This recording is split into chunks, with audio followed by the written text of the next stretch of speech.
Welcome to this video, one of several sneak peeks into the Book of You. This video contains the opening few paragraphs of Chapter 8, which is the opening chapter to Part 2 of the Book of You. Part 2 is entitled Emergence. All right, let's get started. Chapter 8, Facing the Abyss, Seeing Rainbows. Let's begin with the obvious. You and I exist at the most exciting time in human history. We are riding the crest of that great energetic wave expanding out of the explosion of universe from Planck time, Planck space.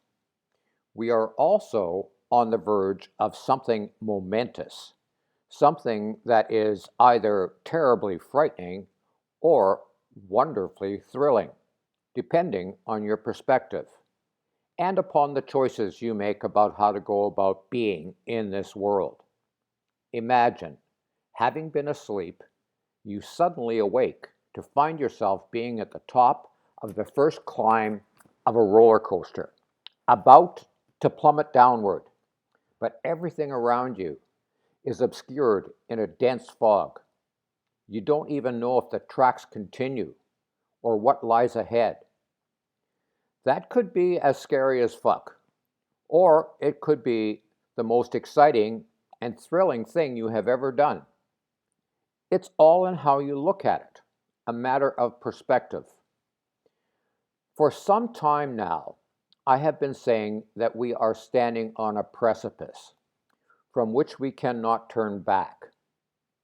We will be forced to either jump to our probable doom that awaits in the unknown depths of the abyss we face, or we will fly off into a future of our own design. And universe hopes you choose to spread your wings. That abyss, by the way, is the same void from which universe emerged. It is absolute nothingness. It is also pure potential. Anything could happen, whatever you imagine. So here we are at this precipitous moment. I am not certain about how you feel about it, but I know with absolute certainty that I chose to be here now to experience this precious, precarious, and precipitous moment. And I suspect the same is true for you, even if you do not remember making that choice.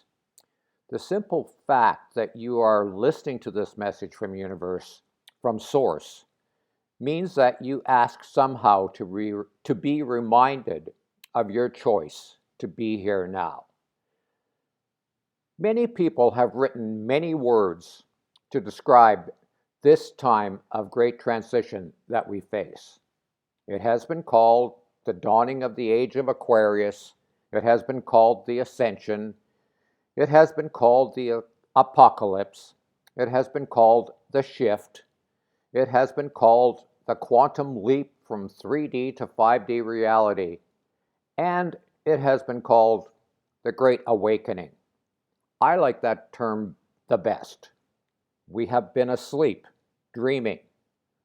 Now it is time to wake up. Time to wake up to the true nature of our reality. Time also to wake up to our own true, sacred nature. Wake up. Wake up! And for God's sakes, do not hit the snooze button. Anyway, whatever name we choose to call this precipitous moment, we sense it is upon us. Everyone does. Some may just feel an unease, a sense that the status quo is collapsing, a sense that things are moving too quickly to make sense of it all. Some may be feeling that things are falling apart, and some may be feeling that things are coming together to create a massive elevation of human consciousness. And some may be doing everything they can to facilitate this shift in human consciousness to a higher dimensional reality. There are a lot of folks around the world doing their part to first fully awaken themselves and then to assist in the waking of humanity. And, as I touched upon in part 1, some may be doing everything they can to prevent this elevation of human consciousness and to deter or detour you from becoming that which you are capable of becoming, a fully sovereign, self-realized, and self-actualized new human creature creator infused with the spiritual essence of Prime Creator. In the following chapters, we are going to take a hard look at where we are at collectively as a human species. Okay, that is the teaser for part 2 of the Book of You. To quote one of the readers, a chap named Declan Dowling from Ireland, Leslie Fieger has shown up and continues to show up at pivotal times in my life. Once again, he has supersized me with this mind and soul exposing excursion into my beingness, my greater intimate connection with Source. This is not an easy read in places. Prepare to have not just your gut punched, your beliefs and opinions challenged, but to be powerfully awoken and perhaps nudged into cleanup mode. Another universal masterpiece. Nice words, Declan. Okay, that's it for now. I hope to see you on one of our Zoom discussions about the book. The link is below. Ciao for now.